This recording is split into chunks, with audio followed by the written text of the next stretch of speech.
Hey everyone, you're watching We Had That, and today I'm going to talk about the 1984 Wave 3 Masters of the Universe Clawful action figure from Mattel.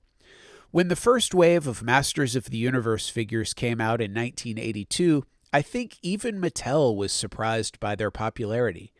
They rushed to get a small second wave on the shelves, I would imagine with a goal of getting them in stores in time for Christmas of 1982.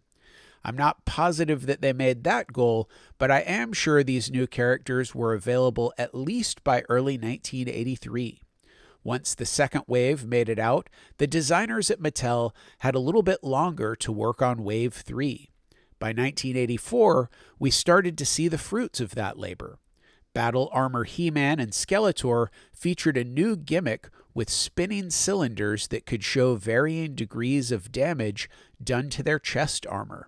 Fisto and Jitsu could slam their right arms down vertically.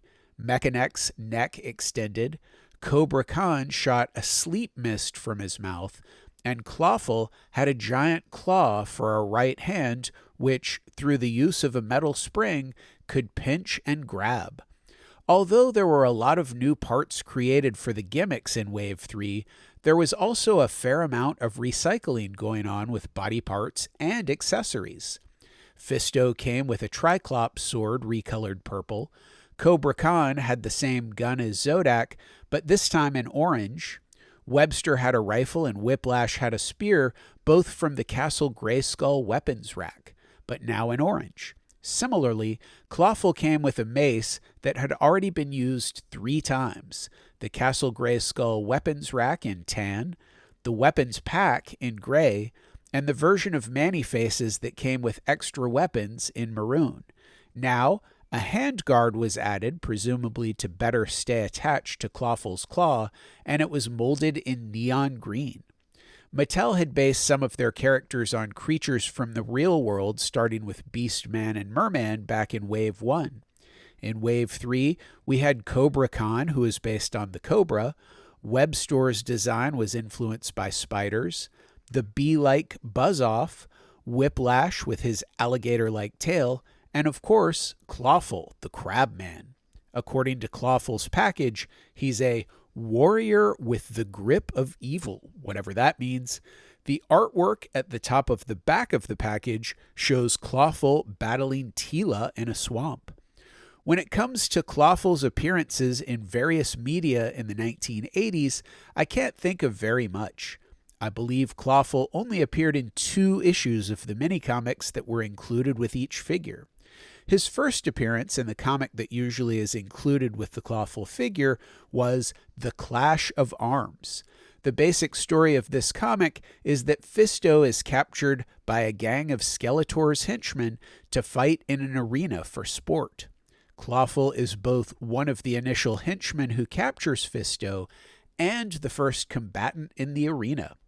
We are treated to a fight that not only lasts several panels, but goes several pages long between Fisto and Clawful. However, despite his featured presence on pages 2 through 6, Clawful doesn't appear in a single panel after page 6. The other mini-comic to include Clawful was Mantenna and the Menace of the Evil Horde. His appearance is very minor in this comic. He appears in one panel getting punched in the face by a palace guard, and in another panel, we can just barely see the silhouette of his claw. Clawful was featured more in the Filmation cartoon than he was in the mini-comics, but for some reason, Filmation changed his look quite a bit. His claws were each the same size, which was about the same as his left claw would have been on the figure. I assume this was done to make it easier to reuse animation cells when switching the direction that the character was facing. He was wearing different armor. He was given a more reptilian-shaped head. His body was entirely red instead of a tannish, lightish brown color, and he had orange boots instead of blue boots. Unlike many of Skeletor's henchmen, Clawful was occasionally portrayed in the cartoon as having more of a dominant personality in some episodes. Filmation also affected his voice for some reason, which made him sound kind of like a robot. His first appearance in the cartoon was in the episode Dre-L's Return.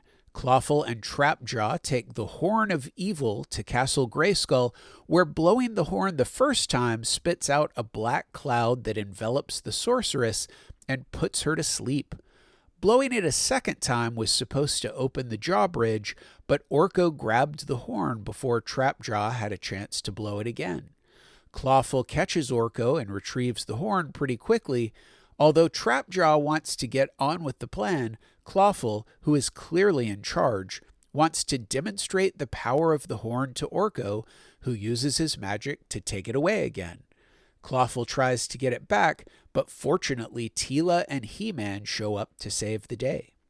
In the episode Castle of Heroes, Clawful appears a little bit in the episode, but he doesn't really do anything besides talk to Skeletor back at Snake Mountain a few times as guest villains challenge He-Man. Clawful gets a little more screen time in the episode The Witch and the Warrior.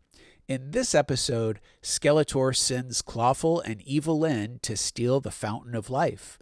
Evil-Lyn tells Clawful to deal with He-Man while she goes after the fountain. Clawful uses a claw to grab He-Man and pull him under the sand, and then the two briefly battle in a maze of underground caverns. It doesn't take long for He-Man to defeat Clawful and literally throw him back to Snake Mountain, where his role in this episode ends as the story continues. In the episode Fraidy Cat, Skeletor sends Cobra Khan to the palace to capture Queen Marlena, but this plan is more complicated than usual for a He-Man cartoon and also involves Merman, Whiplash, and Clawful. After Cobra Khan captures the Queen, he tells Clawful and Whiplash to hide their trail and lead He-Man into Skeletor's trap. Clawful appears in the background as Whiplash tells Skeletor that He-Man is on the way. When He-Man, Teela, and Man-at-Arms arrive, Clawful is in the background as Skeletor commands his henchmen to "Get them, you fools!" Man-at-Arms shoves metal rods in Clawful's claws to incapacitate him. Clawful appears a little bit in the episode A Trip to Morania, starting with a scene with Skeletor, Beastman, and Trapjaw where Clawful doesn't do or say anything. The next time we see him, he's chasing the princess of Morania on a sky sled. Just as he catches her, He-Man shows up and catches Clawful. That's about it for that episode. In Things That Go Bump in the Night, Skeletor sends Evil-Lyn and Clawful, along with his hover robots, to hunt down Teela, Man-at-Arms, and Orko, who have stumbled into Skeletor's domain. Even though Teela and Man-at-Arms seem to be doing okay against the bad guys, He-Man shows up to save the day anyway. Back at Snake Mountain, Clawful and Evil-Lyn are chastised by Skeletor, who makes them walk a laser beam to prove themselves to him. Throughout this episode, a random kid, who happens to be a prince, has been hanging around Snake Mountain. Clawful is told to take the kid off of Snake Mountain and let him find his way through the enchanted forest. After dropping the kid off less than halfway through the episode, we see Clawful just one more time, getting blamed for breaking a crystal ball that Skeletor has just broken.